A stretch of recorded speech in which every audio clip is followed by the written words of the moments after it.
Hello and welcome to Political Updates, a diary of events in the country's political landscape. I am Olasumbo. Earlier in the week, the United Nations Secretary General Ban Ki-moon was in Nigeria to support the new administration's efforts to advance stability, hope, peace, sustainable development, and human rights in a comprehensive way. Details of his visit in this report.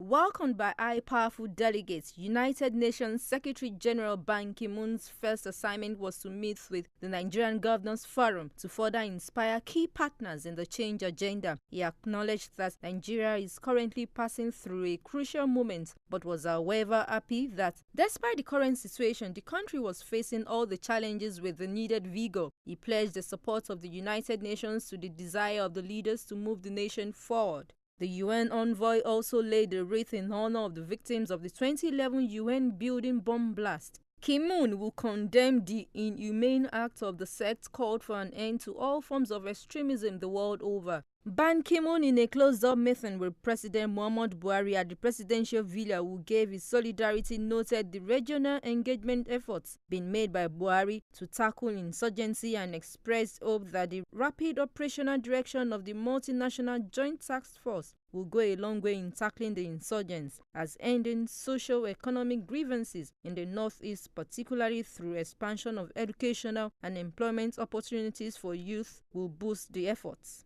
Your efforts to advance hope, peace, sustainable development, and human rights in a comprehensive way.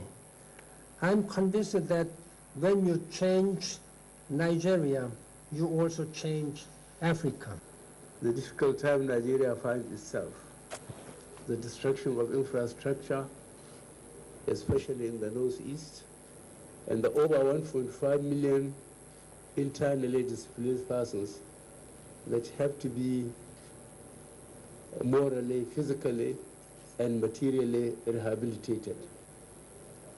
And the efforts we think the United Nations Secretary General can convey to the United. President Buhari thanked Ki-moon for extending invitation to him to attend the United Nations General Assembly holding in New York on September 27 and 28, where a fresh plan of action against extremism will be formulated. President Muhammadu Buhari recently took another step further towards his administration's efforts in the anti-corruption war by setting up a presidential committee on corruption led by Professor of Law Ise Sage. The rationale behind this pragmatic approach is revealed in this report. The newly constituted Presidential Advisory Committee is to advise the governments on the prosecution of the war against corruption, as well as the implementation of required reforms in the country's criminal justice system. Considering the systematic and focused fashion the present government is moving in its war against corruption in the highest facet of the Nigerian national life, many watchers readily admit that if sustained, the results will soon be evident to all. They are simply there to advise the president on what should be the template, not just for bringing anybody to justice, but laying a sound foundation for a corruption-free Nigeria. We want an aggregate of views on the best way forward on this fight against corruption. And that will have come from the realization by the president that the war against corruption is not a 1 day or 1 month or 1 year war. Actually, in every serious society, it's a war that is forever. Without doubt, the judiciary has been adjudged complicit in some major celebrated corrupt cases in the recent times, proving positive that the nation's criminal justice appears inadequate to tame the corruption monster. Unless something drastic is done, the nation will only be moving in circles in its war against corruption.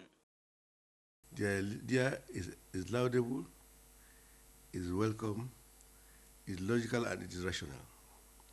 But fundamental as it were, what are the pragmatic parameters put in place by either Buhari and his APC or whatever to fight corruption?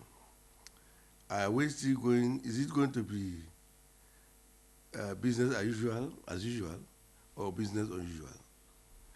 Is it going to be arrest them, carry them to court, they get bail, the next year they appear as the Senate president, or they appear as governor, or they appear as president? Is it a situation where you arrest them, they've stolen 10 billion, they will agree to give 6-4? What are the bases? Because today, you have 16 or more governors in the Senate. Most of them are having cases with the EFCC or ICPC. It is hoped that aside systematically approaching the issue for maximum benefits, there is the need to reinvigorate the anti-corruption agencies, as anything short of prerequisite professionalism will see treasury looters flaunt their ill-gotten wealth without caution. There are more serious critical participants in the fight against corruption. The law enforcement agencies, the anti-corruption agencies. The way to start is first of all to ensure that these cases are properly investigated. Let me take the Ibori matter for example. Many people say, oh, the man who was not found anything in Nigeria. Of course, he wouldn't have been found liable anywhere or guilty, because our capacity for proper investigation is virtually nil. The integrity of President Buhari has made 3 influential international development partners to establish an anti-corruption and criminal justice reform fund with $5 million to actualize the action plan of the Presidential Advisory Committee. This is an unusual partnership, and the world can only wait to see the outcome of the resolution so reached by this Presidential Advisory Committee. Members of the National Assembly have welcomed the decision of the Revenue Mobilization, Allocation and Fiscal Commission to review downward the salaries and allowances of members of the National Assembly. The House of Representatives said the pay cut would be a relief to lawmakers in many respects, including restoring the dignity of the legislature in the country. The chairman of RMAFC, Mr. Elias Mbam, disclosed that a new pay package reflecting cuts in the remuneration of public service officers will be released in September. Mbam specifically mentioned the National Assembly as an arm of the public service that will be affected in the planned pay cut, adding that reviewing the subsisting remuneration package is expected to reflect the socio-economic realities of today. For the masses, it was a cheering decision by RMAFC. I think it's a good omen for Nigeria. I believe if we can follow it like that, it's going to help in reducing the overhead costs of maintaining the Senate and the system of governance. So the essence of cutting down the salary, I think, is to be able to develop other aspects of the economy.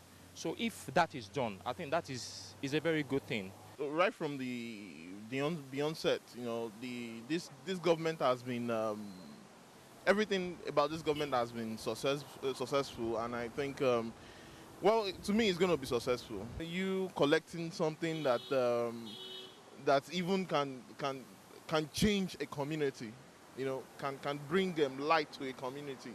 Followed by a committee made up of civil society organizations and professionals in many fields, financial requirements for running the legislature will be reviewed. At the moment, each member takes a monthly salary of around 900,000 naira, excluding a quarterly allowance running cost of about 27.9 million naira. Also in the week, the appeal court upheld Governor Yemi Osinbajo's victory at the 2015 gubernatorial polls. Details in this report. The Lagos Division of the Court of Appeal has affirmed the verdict of the Lagos State Governorship Election Petitions Tribunal, which upheld the declaration of Yemi Osinbajo as the winner of the April 11, 2015 governorship election in Lagos State. The appellate court aligned with the July 1, 2015 decision of the Justice Muhammadu Siraju-led tribunal, which declared as incompetent and struck out the petition by the second runner-up in the said election, Yemi Osinbajo, candidate of the People's Democratic Party. The panel agreed with the tribunal that Agbaje's failure to seek an order for a fresh election in his petition was fatal to the petition and had rendered it incompetent. The higher court supported the decision of the tribunal that a court, not being a charitable organization, could not grant an order that a litigant did not pay for. The 5-man appeal panel, after dismissing Agbaje's appeal, ordered him to compensate each of the respondents in the sum of 50,000 naira. In his reaction, Governor Ambode described the decision of the Court of Appeal as a vindication of the people's mandate, which was demonstrated on April 11. He urged the opposition party to sheath its sword and join hands with his administration to move Lagos to the next level. Meanwhile, the Lagos State chapter of the All Progressive Congress (APC) congratulates Governor Yemi Ambode for the victory at the appeal court again. Governor Ambode had been returned winner of the April 11, 2015 poll by the Independent National Electoral Commission, having polled 811,994 votes ahead of Agbaje, who polled 659,788 votes. The latest on the international scene is up next.